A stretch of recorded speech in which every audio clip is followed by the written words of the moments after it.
बिस्मिल्लाहिर्रहमानिर्रहीम। व्यूवर्स, आज मैं आपके लिए लाई हूँ चने की दाल का टुकड़ी हलवा या चने की दाल की बर्फ़ी। ये इतनी मज़ेदार और आसान सी रेसिपी है कि कोई भी इसे घर में बना सकता है। ये उन माओं के लिए बहुत बड़ा तोहफ़ा है जिनके अभी बच्चे बढ़ रहे हैं या जिनके बच्चे पढ़ते हैं, अभी छोटे हैं। तो अगर बच्चों को ये बना के दिया जाए तो इनकी हेल्थ पे बहुत अच्छे असरात मुरतब होंगे, क्योंकि इस हलवे में प्रोटीन की एक वाफर मिकदार मौजूद होती है। और दूसरा, ड्राई फ्रूट जो हम इसमें यूज़ करते हैं तो वो इसकी ग़िज़ाइयत को कई गुना बढ़ा देते हैं। तो चलिए शुरू करते हैं अपनी आज की ये आसान और सादा सी रेसिपी। उम्मीद है आप इसे ज़रूर घर में ट्राई करेंगी और आपको बहुत मज़ा आएगा। तो चलिए शुरू करते हैं अपनी आज की ये आसान और सादा सी रेसिपी। जी, तो यहाँ हमने 1.5 कप दूध लेना है और चने की दाल लेनी है तकरीबन आधा किलो। चने की दाल को हमने 4 घंटे पहले भगो के रख दिया था। अब इसको एक बर्तन में डाल देना है और दूध भी चने की दाल में शामिल कर देना है और इसको उस टाइम तक पकाना है जब तक दूध हल्का खुश्क नहीं हो जाता और दाल नहीं गल जाती।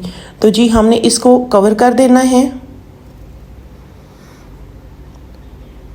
तो कुछ देर बाद हमने देखा कि दाल जो है बहुत अच्छे से गल गई है और हल्का सा दूध जो है नीचे भी बाकी है। तो ये बिल्कुल परफेक्ट और आइडियल जो है स्टेज है। अब हम क्या करते हैं, इसको हम ठंडा करके ग्राइंड कर लेते हैं। तो जी, अब हमने ग्राइंड कर ली है। बहुत पतला सा आपने पेस्ट बनाना है, इससे हलवा बहुत अच्छा बनेगा। दूसरी तरफ हमने 1.5 कप खुश्क दूध लेना है। 1.5 कप इसमें जाएगा घी। आप इसमें देसी घी भी ऐड कर सकती हैं और इसमें जो चीनी जाएगी वो आप अपने जायके और पसंद के मुताबिक इसमें डाल सकती हैं। वैसे मैंने चीनी 1.5 कप ली है। और बादाम या कोई भी जो ड्राई फ्रूट हैं जो अवेलेबल हैं वो आप इसमें शामिल कर सकते हैं। मैंने बादाम शामिल किया है। तो इलायची 1 टीस्पून। इसके बाद पैन में हमने घी को जो है गर्म करना है।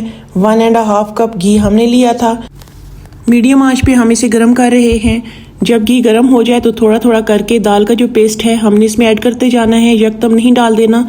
इससे यह है कि घी जो है अभी गर्म है और आप पे गिर सकता है। तो इसके बाद जो है थोड़े से दूध में हमने एक चुटकी भर येलो कलर ऐड किया और वो हमने इस पेस्ट में डाल देना है। इससे बहुत अच्छा सा कलर आ जाएगा और बच्चे कलरफुल चीज़ें बहुत शौक से खाते हैं।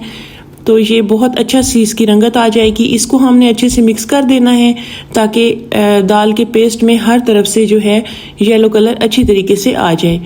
इसके बाद इसमें जाएगा इलायची का पाउडर 1 टीस्पून।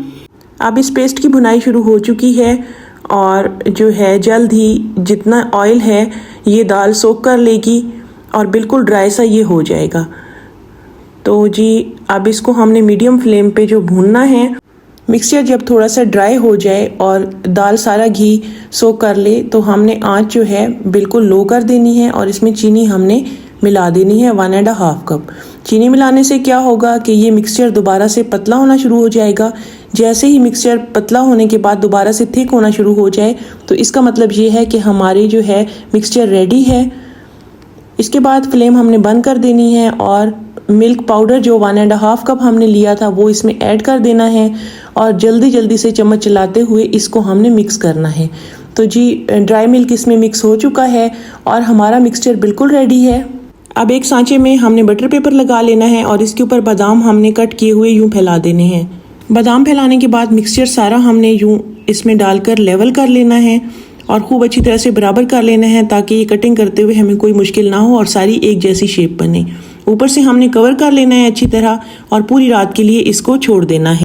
जी, तो पूरी रात गुजरने के बाद जो है हमारा जो है बर्फ़ी या जो चने की दाल का टुकड़ी हलवा है वो बन के तैयार है। देखते हैं माशाल्लाह इसकी कैसी शेप आई है और ये कैसा लग रहा है और ये कैसा तैयार हुआ है। तो हमने यूं कटिंग बोर्ड पे इसको उलट देना है। तो अब कवर जो है वो हटा लेते हैं। माशाल्लाह बहुत अच्छी सी शेप में बहुत अच्छा सा ये बन के तैयार हुई है और इसको हमने छुरी की मदद से यूं कट लगा लेने हैं। मैं चौकोर टुकड़ों में कट कर रही हूँ, आप किसी भी शेप में कट कर सकते हैं। डायमंड शेप में कर सकते हैं कट, किसी सांचे की मदद से गोल शेप में कट कर सकते हैं, त्रिकोण, जिस शक्ल में आप चाहें इसको कट कर सकते हैं। तो जी, सारी जो है बर्फ़ी कट हो चुकी है। अब इसको मैं आपको क्लोज दिखाती हूँ। ये माशाल्लाह कितनी अच्छी सी इसकी शेप आई है और बहुत मज़ेदार सी ये बन के तैयार हुई है और बहुत सॉलिड सी ये लग रही है। स्टेप बाय स्टेप ये है कि आप जैसे मैंने बनाई है वैसे ही अगर आप फॉलो करेंगे तो आपकी बहुत अच्छी सी बर्फ़ी बन के तैयार होगी और आप बहुत इंजॉय करेंगी। चले मैं आपको क्लोज से तोड़ के भी दिखा देती हूँ कि ये कितनी मज़ेदार बनी है और बेकरी से कई गुना बेहतर, कई गुना मज़ेदार जो है ये बर्फ़ी बन के तैयार हुई है। देखिए, आज के लिए बस इतना ही। कल मिलते हैं एक नई वीडियो के साथ। अपना बहुत सारा ख्याल रखें। कल तक के लिए अल्लाह हाफिज़।